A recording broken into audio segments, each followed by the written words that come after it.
daylight. Come and me one go.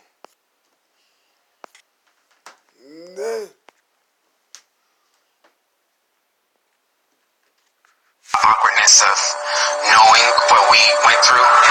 This is a story of siblings who have been estranged most of their lives as a result of their mother's addiction that forced them into the foster care system. Went through group homes after group homes, 57 of them all together. They would tie us up or like whoop us. Not whooping, spanking. These beatings. They each experience levels of physical, getting people golf clubs, mental. I learned that there is evil people. Emotional and sexual abuse that is unspeakable. Older siblings were forced to molest the younger sibling. They would record us doing stuff to each other. Sorry. This is a journey of brothers and sisters seeking to reunite and reestablish the family ties that bind their broken hearts. Family's always meant a lot because I never had it. This is a story of dysfunction and depravity, of shame and guilt, of children who were failed by those entrusted to protect them. I want for us to be together. Reconciliation to me, just together. You know, like I got your back. And right now we're not there. This is a story that I'm calling Family 101. I am Iyanla Vanzant, and I am here to help you do your work.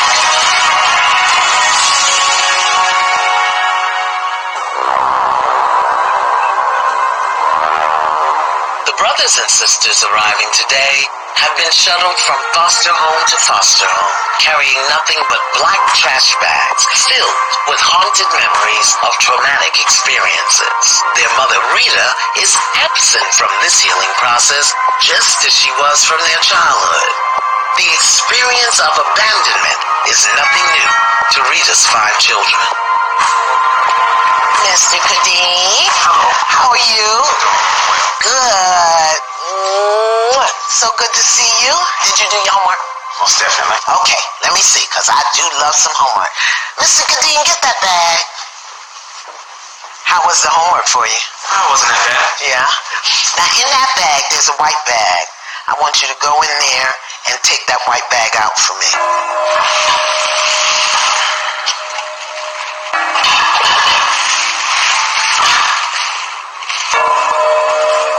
You know what that is? It's a crock pot. What does that mean to you? One day I was washing dishes in cold water. She said, "Why is this water cold?" And there was a crock pot sitting on the counter. And when I didn't answer her, she picked up the crock pot and hit me with it. How old were you? At that time I was probably a good 12, 13 years old. And where had you lived before that? We got adopted in Des Moines, Iowa, and then as soon as we got adopted, we moved to Atlanta, Georgia. Me and my siblings, William, Michael, my twin sister, Kader, we spent like maybe 10, 11 years where the physical, mental, and sexual abuse began. We were all forced to do sexual activities with one another. Sometimes we had to do it in order to eat that night, or we had to do it just because they said so. Good morning, sunshine. Good morning. How are you? Good. You must be the twin. Yes. Kadara.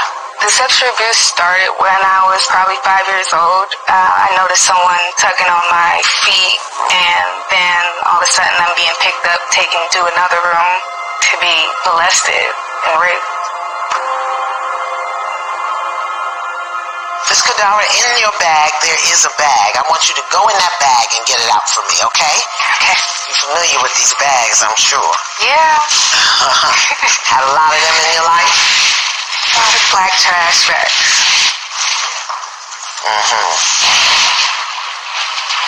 Now, what does that mean to you? Speak louder.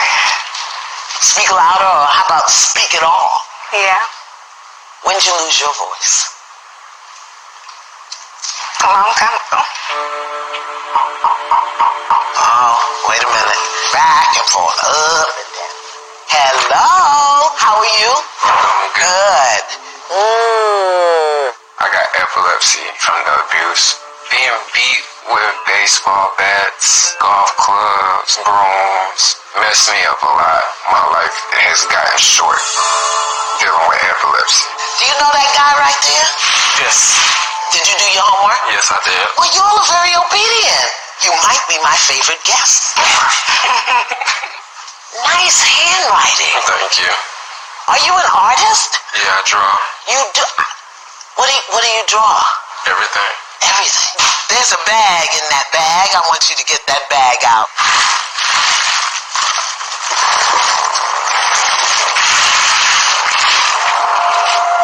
Why is that yours?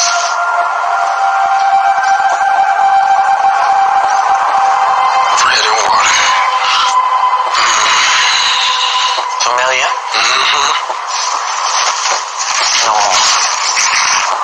I remember going almost a whole month eating 2 slices of bread a day and a cup of water, and that was supposed to be my meal for a whole month. Do you know how hungry I was?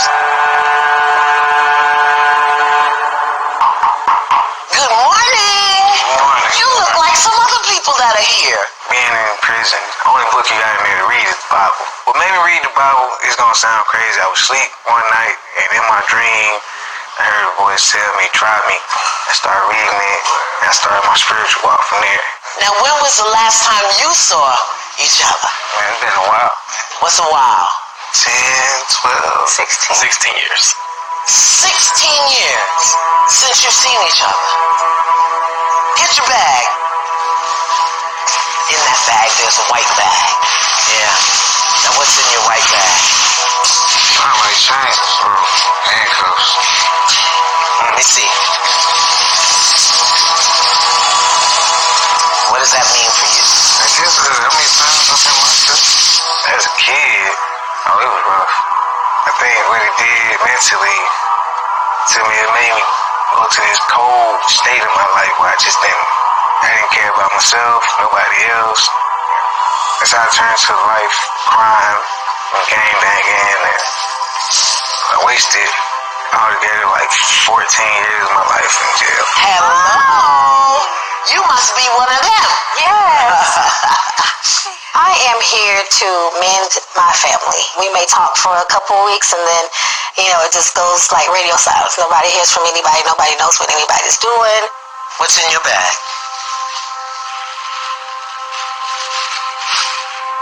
Put it on.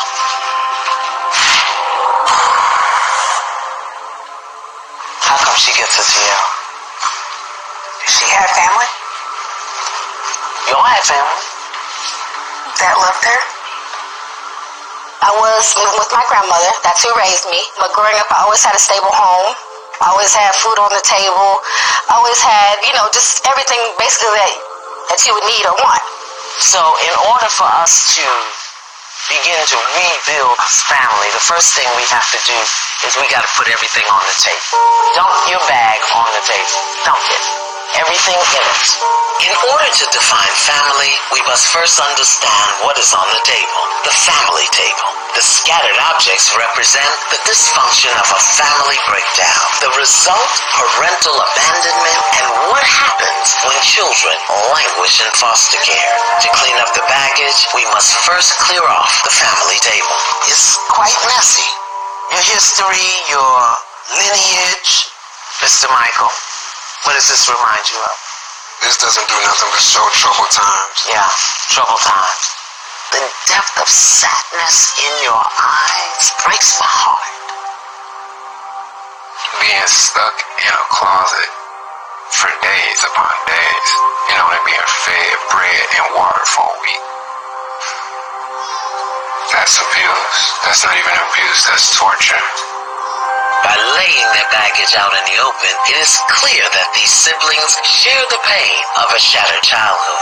With clear communication, it is my hope that they can piece together the missing information and mend their broken hearts. Coming up, I just remember having to touch my brother just so that I can eat. Mr. Michael, can you hear me? Can you hear me? Need you to talk to me. This family is unpacking years of abuse, guilt, and shame. to heal as a group, they must understand how their individual experiences have affected their family dynamic. It starts with Mr. Kadeem, the youngest brother, who reached out to me for help. You wrote me. Tell me why you wrote me. Just non-existent relationships. Rita being, absent. Who's Rita? My biological mother. You call her Rita? Yes. Do you know her? No. So take me back for a moment. You grew up in foster care from 3 to 12? No. No. No. You were adoptive parents? Yes. So what happened, we were taken from, me and my twin sister were taken from Rita as soon as we were born. And we were placed in the foster care system to begin with. We spent like 11 years, and then eventually some lady adopted us. And how was that? It was cool for the time being, but at that same time, she said, "You're gay, and I know it. And we're going to send you somewhere to pray the gay away from you." How old were you? At this time, I was probably like 15. Who taught you about sex? Well, I wasn't taught about it. I was just told what to do when it came to that. Like at a younger age, they would force me and my siblings to perform sexual acts on one another. On one another? Wait a minute. On the siblings? The four of us.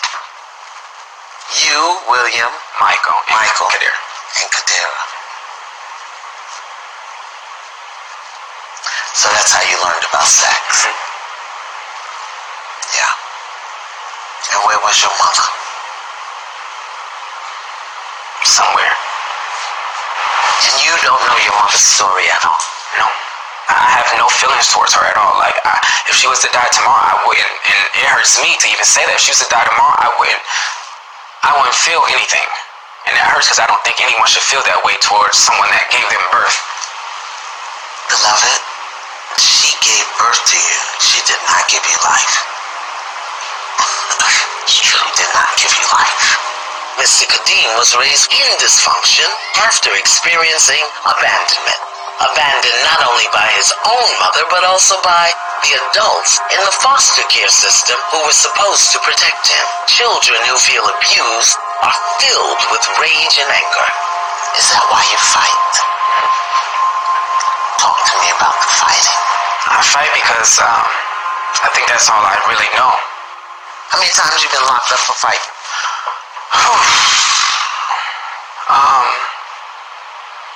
Multiple. Who are you fighting? What are you fighting for now? Well, and it's as crazy as it sounds. Every fault that I've been in, that I've got arrested for and got charged for, I didn't start.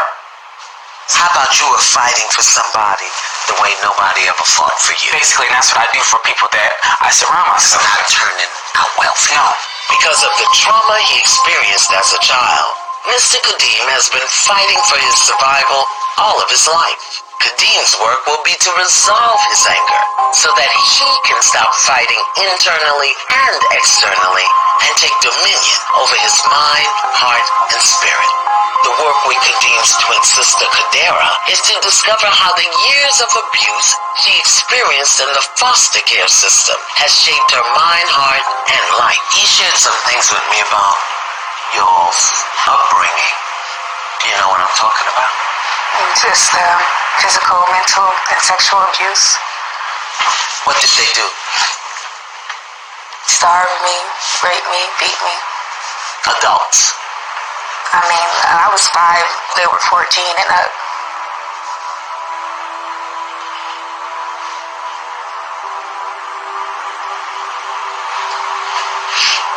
No sound in that cry. Pain is from the soles of your feet to the crown of your head, and that one sound. Is that what you did when they raped you? But that doesn't take the pain away, does it? Doesn't wipe the memories out, does it? When do you remember it most? When me and my brother were at home, and my was at home, and he's like, if you guys want to eat some food and some chips and stuff, I'll go to the store, but first you have to do this. So I just remember having to touch my brother just so that I can eat. So after that, I just didn't really care to eat. Bread and water was fine with me. When you're 5 being raped by a 14-year-old, you do just kind of cry silently. How do you heal but you can't even speak, baby? You really have lost your voice, so we need to find it. Come with me. Kadera has fallen into a state of silence from years of sexual abuse. She has never set boundaries, and her innocence and dignity have repeatedly been violated. Miss Kadera must understand that she is no longer a helpless child. She is a woman with a voice, and my intention is to help her unleash it. Every woman needs a bitch. Do you have one? Yeah. What's her name? Alicia. Alicia! Let me tell you something. That mailbox right there just disrespected you. What is Alicia gonna do? Tell her, how dare you? How dare you? How dare you? That's Kadera. I need Alicia to talk to the mailbox. How dare you? That's all. Whoa! I felt that. Tell the box. Yes! Say it like you mean it. You. Yes, say it like you mean it. To the box, come on. You. Yes! Now. How dare you? Yes. And you know what? Here's a boundary. You say that? How dare you? Now let's go. In your majesty. In your majesty. We get so upset when people call us the B word, but I've defined it. A being in total control of herself. And every woman needs that part of her, because see, it's your bitch that will back people up. It's her who will let people know they've crossed your boundaries or violated you. Particularly when you've lived your whole life out of a black plastic bag, moving from house to house to house because your mother didn't know how to be a woman. Coming up, they mad at you. You know that, right? I don't know what for. I've had him pull a knife on me. We was fighting. I don't care. Unacceptable. Can you hear me? Causing a breakdown between Miss Shalimar and her siblings. How's the day been for you? It's been long, but it's been good. It's been good. What's been good? To just see my brothers and sisters. It's been a long time. Yeah. I heard you say that I feel so left out, like they know each other and I don't. Mm-hmm. Why? Why don't you know them? Because they grew up together and I was separated from them. So the last time I saw them, they were babies, you know, before we got back together as far as me meeting the twins. So a lot of the stories that they have, I can't share that because I wasn't there. Do you know why I gave you the tiara? I took it as because my life was a lot different than theirs. I had stability. I had, able to eat when I want to, able to eat what I wanted to. Do you know why you were taken? Yeah, because she was on drugs. You know, and she even had an option with me to either stay at my great-grandmother's house with me or leave with the man that she was with. And she chose to leave. And that's when my grandmother went and got custody of me when I was 4 months old. There's a lot of curses on your family. The absence of the parents, the violation of the children. So what do you want to be different when you leave here? I want us to basically know each other's story, learn about each other, know what really happened, and be able to talk. They mad at you. You know that, right? I don't know what for. Although it is important that Miss Shalimar understand her estranged sibling story, it is equally important that she share her own story so that they can all grow closer as a family. And what is your sadness about? Because it's all in your eyes. My mother, I feel like she's the root of all of this. Yeah. And she doesn't want to take responsibility for any of it. Maybe she can't. Maybe she can't. You're going to have to set the example at the top of the line so that the head of the line will know what to do. You're the top, but William's the head. Mm-hmm. You have the ability. Don't get caught up in the how. You have the ability. After speaking with the elder sibling, I'm starting to piece together this fractured family story. Look at y'all in order and what it will take to make them whole again. Now, I'm gonna flip y'all. I'm gonna flip you. Go the other way. You come here. You don't move because you're in the middle no matter what. Look at that. Never let the baby lead you. That's family 101. You the crown prince. And you are holding the line. Atlas. I told you it's all coming down. And it's all getting dumped right on you. How you figure that? You share the womb. Your anger. They all fell. Where they going? Right on top of me. Do they know? Know about? You. How many times you been arrested for what? Been arrested a few times for assault with a deadly weapon. I've had him pull a knife on me, so we was fighting. I don't care. Unacceptable. Look at me. Unacceptable. Can you hear me? Yeah, I hear you. What's going on, Michael? Tell me what's happening. Look at the table, baby. We can't live like that no more.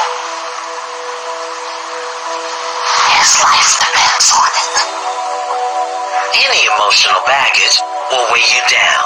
And for these brothers, take this hand right here. The level of trauma they are carrying is crushing. Tell them, I got you. I got you. Put your hand right there. Look at him. Tell him I got you. I got you. While both William and Kadeem turned their anger outward toward the world, Michael turned his inward on himself, a pattern that is slowly killing him. It has been over a decade since these brothers and sisters have seen each other. Tomorrow, I will sit all 5 siblings down together to demonstrate that they are not only connected through shared trauma, but also shared love. This will be their first test for Family 101. Coming up, what's the truth? Let's tell the truth. God ain't never gonna forgive me for what I did. It is day 2, and during my morning check-in with these brothers and sisters, Mr. Will of God, tell me what's happening. It has come to my attention that Mr. William may be in breakdown. Tell me what's happening. Look at me. Forget them. Look at me. Tell me what's going on. I don't know. What's the truth? Let's tell the truth. Lean not on your own understanding, but honor God in all thy ways, and he will direct thy path. Since yeah, my brothers and sisters, man. Yeah. I watched them. I observed them, you know. I see how they look at me. God ain't never gonna forgive me for what I did. My sister Kadera, I can tell she's going through some things. I don't know what. We need each other, man. That's all. You know what, William? They forgive you. They forgive you. Mr. William is unable to speak his truth, which is that he was unable to protect his brothers and sisters as children. This guilt is suffocating him. In order to release him from the weight of this guilt, I must teach him a way to speak the truth buried deep inside his being. Put your mouth right over that hole. Put your mouth there and speak it in there. Let it all go. Come on, speak it in the hole. Speak it in the hole. I don't understand.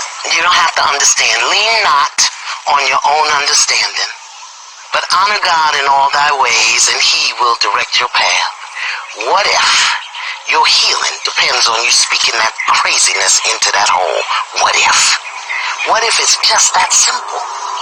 What if you don't have to hurt? What if you don't have to understand? What if you don't have to like it? What if you don't have to feel it? What if all you have to do is speak it into that hole? Would you be willing to do that? Do it. Put your head down. Let your head go. Come on. Put your head on the earth. Put your head on the earth. Relax and speak. Let it go, William. Let it go. Yeah. Speak. Whisper. You don't have to say it out loud. Yeah, there you go.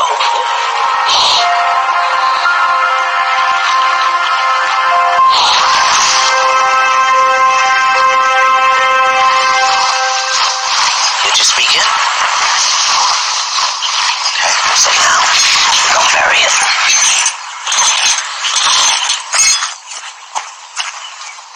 I used to always blame myself.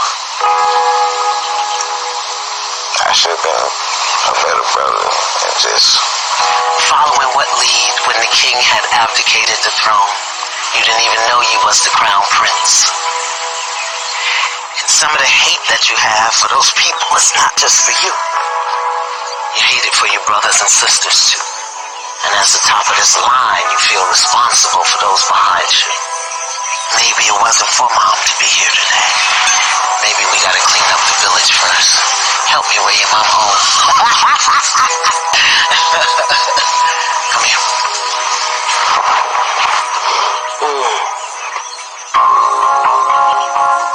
Good morning, sunshine. Good morning. All their lives, William and his siblings have asked the question, why did my mother abandon me? But until they know the truth about their mother, that question can never be answered. Do you know your mother's story? That would be a no. How old was your mother when you were born? Like 16 or 17. Where was her mother? Perhaps the reason she isn't here today is because y'all need to heal up your story before you can even consider her story. Can you hear me?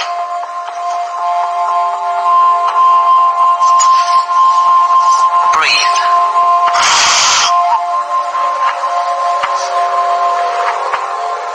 What is that?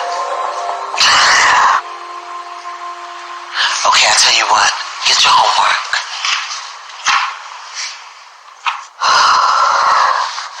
Just breathe. To Rita, I am writing this to you to tell you how I feel. I am angry with the things that you have done.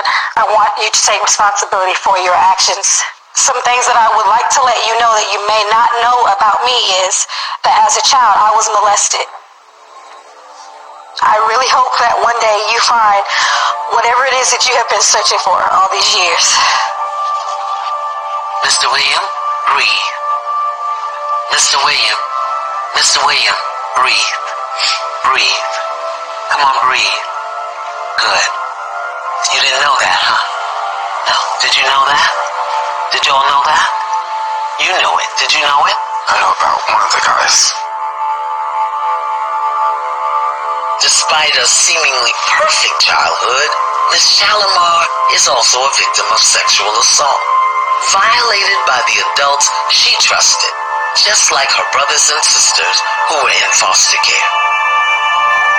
Mr. Michael, can you hear me? Can you hear me? Your brain's gonna explode. Breathe. Mar, the village feels your pain.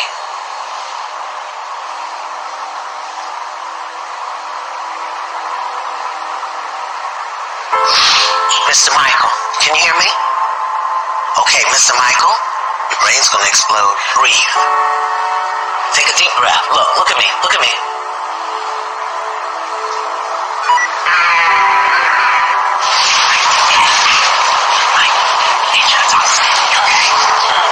Sure. Guest safety is of utmost concern to me, and right now, my concern is with Mr. Michael. Shalimar's revelation of sexual abuse has overwhelmed him to the point where he is unresponsive. For his healing, Michael must be able to safely navigate through his feelings. His life depends on it. Hey, Mr. Michael, tell me what's going on. Tell me what's going on. Just speak it.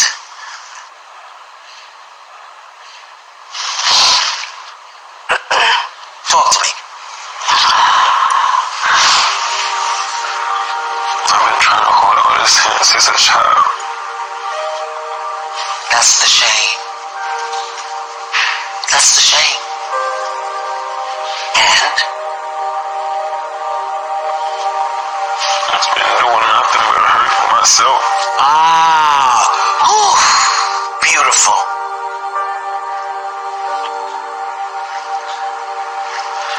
I wasn't just holding it for me. I know you were holding it for the village. Can you forgive yourself for that? Mr. Michael, can you forgive yourself for holding it all in and hurting yourself?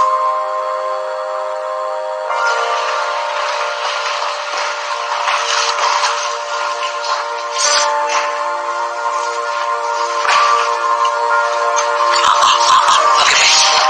Look at me. Breathe. I promise you we can do it different. Okay, so I want you to look at him. The man that fathered you. Look at him. Do you love him? Tell him, I love you. Look at him. Now do you forgive yourself? Yeah, that's the peace right there. Look at me. You forgive yourself. Let me hear you say that. I forgive myself. Say it again. I forgive myself. Yeah. Instead of shutting down and focusing his upset inward, Michael has broken that dysfunctional pattern by allowing his truth to come out and to forgive himself. But William is a different story. The shame and guilt brought on by his abusers is still deeply buried within his being. To fix the problem, he must pull up the pain by the root and expose it. Breathe in, everybody. Come on, breathe. Breathe, people, breathe. Come on, breathe in. Come on, William, breathe in and let it out. This is how you're going to move energy. This is how we're going to clear this table. Come on, breathe, breathe. William, what do you hate them for? Speak to me. I hate them for? They was adults. Yes. I hate that they were adults. Say it. I hate them for being adults. I hate them for being Who adults. violated children. Violate you. Come on. Give yourself permission to say, I hate them for what they did to me. How they stole my innocence. How they corrupted my mind. How they stripped me of my dignity. I hate them for that. You have a right to say it. That they took this beautiful, creative genius and left this shadow. I hate them for that. Somebody's got to pay. Somebody's got to pay for. Somebody's got to pay for everything. Yes. Abuse. I just hate them folks. I No, really come on. hate. Bring it all the way out. I hate the fact that they stick me in that basement. And it was starving me, people that bread and water. Or that beat me until I come up and mess with them.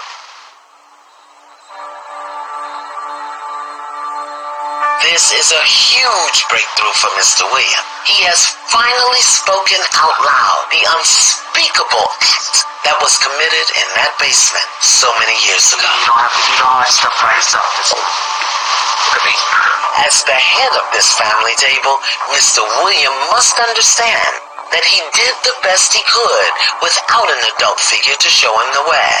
He cannot blame himself or hold himself responsible for their childhood abuse any longer. Look at your brother. Kadira. Kadira. Oh, Coming up, tell her, please forgive me. Please forgive me. Come on, breathe. Kadira, breathe. Do it different. I'm gonna clean the table off. I'm gonna clean the table off.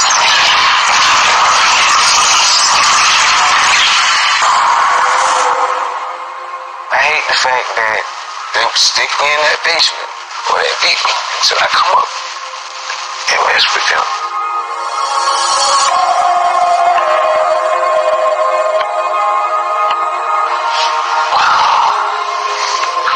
Listen, come on.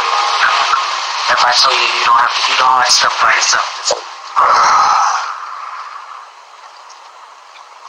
I ain't want that feeling. Yeah. Look at him. Kadira.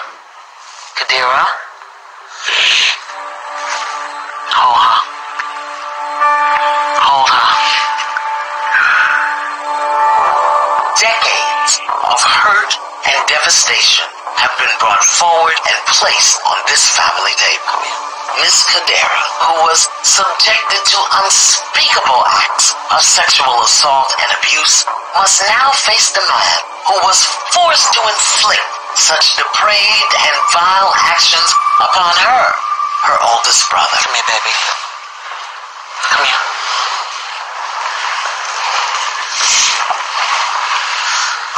Look at your brother. Look at your brother. Look at your brother. Look at him. Tell him, please forgive me. Please forgive me. You gotta do it different. Either you're gonna keep giving them the power, or you're gonna do it different, baby. Look at your brother. Y'all were both in it. And he doesn't know the price you paid because you haven't told him. But he's asking you to forgive him. Not this man, but that little boy that they forced. Do you understand? Look at your brother. Can you forgive him? Tell him. Listen, we're gonna do the same thing. Listen, I love you. Tell him, I love you. I love you? Yeah. She loves you. I love you too. Tell him, I'm so sorry. Tell him, I'm so sorry. Sorry. No, I'm so sorry. I'm so sorry. Come on, breathe. Kadira, breathe. Kadira, do it different. I'm gonna clean the table off.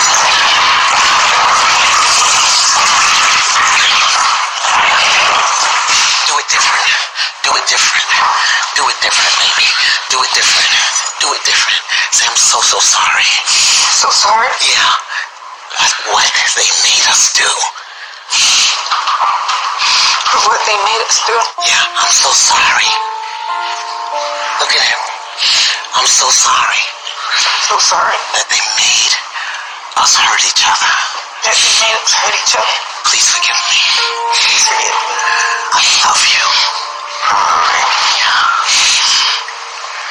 I'm so sorry. I'm so sorry. What they made us do. What they made us do. How they made us hurt each other. How they made us hurt each other. Please forgive me. Please forgive me. It wasn't his choice.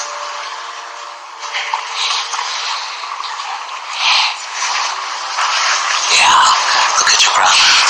He's at the top of your line. He needs you. And you need him. He couldn't protect you then, but he can protect you now. You want to hug your sister? For the first time since they were children, William and Kadira have engaged in a loving embrace. Washed clean of the guilt and shame imposed upon them by their abusers, this is a beautiful moment the entire family can share. Now that the family table has been cleared, I have one final request for these 5 beautiful brothers and sisters, that they simply share a meal together.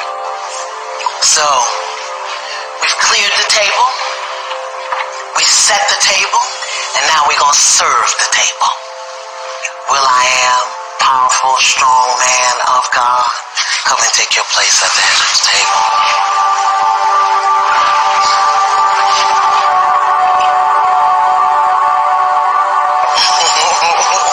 How does that feel? Before I leave you, I have 2 things for you. One thing is, y'all have to continue to do this. Break bread together, be together, and create the traditions that you didn't have. Grandma used to make quilts, yeah? So I had a quilt made for y'all, so that you have something to pass on. So each of you get to keep it for a year. Alright? Will I am. You get to keep it for a year. And then you pass it on we'll go to her, then we'll go to him, then we'll go to her, and it just keeps moving. The table is set. Enjoy your meal. Sometimes you have to do the work with people who are not at the table. You have to put it all on the table. Then you have to clear the table. Then you get to set the table with what you have. Then you get to seat the table with who's present. Then you get to serve the table with the rewards and the benefits of the work that you've done. Table. Come on. This is a story of a family torn apart by a generational curse. Breathe, people, of abuse. Do it different. Do it different. And abandonment. Give yourself permission to say, I hate them for what they did to me. My mother, I feel like she's the root of all of this. Here we are at the table again. Today, we're bringing someone else to the table. Miss Rita, this is the story of what happens when parents fail to meet their responsibility. All the time that you said, oh, baby, I'm going to be there. You never came. Your mama was a crackhead. She's dead to me. Mr. Michael, can you hear me? Mr. Michael, can you hear me?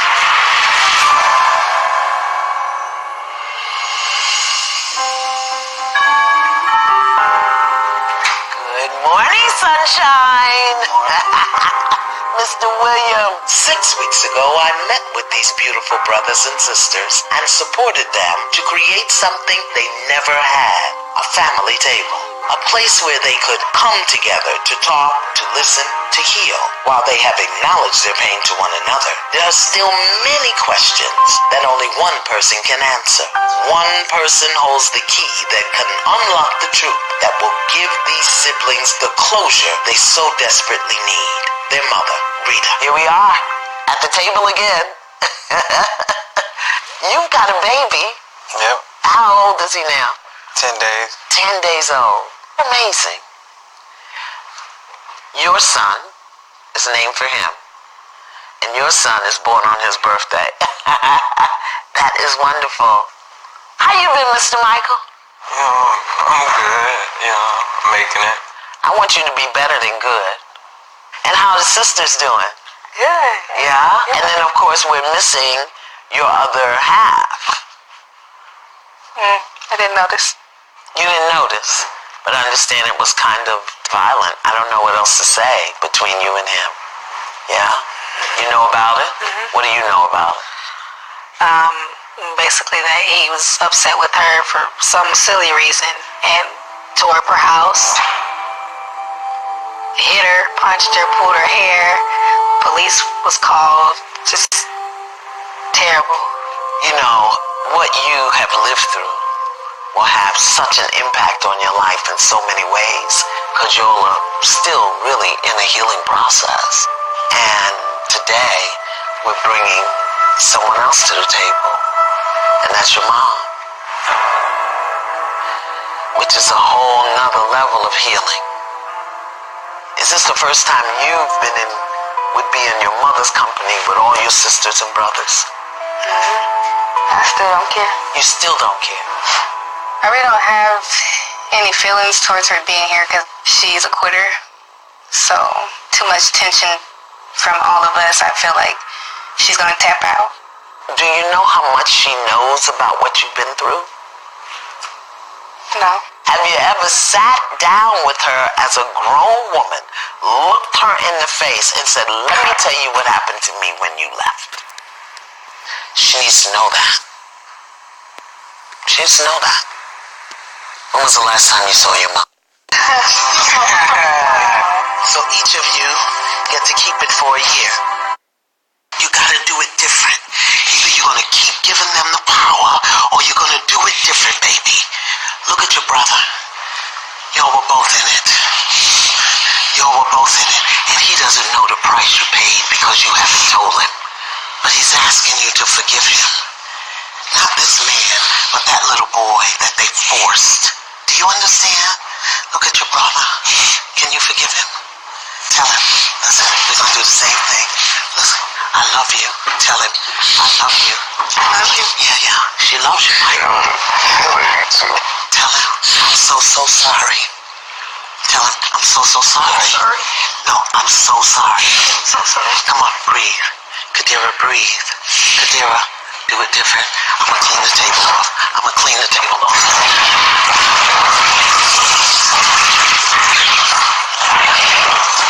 Do it different.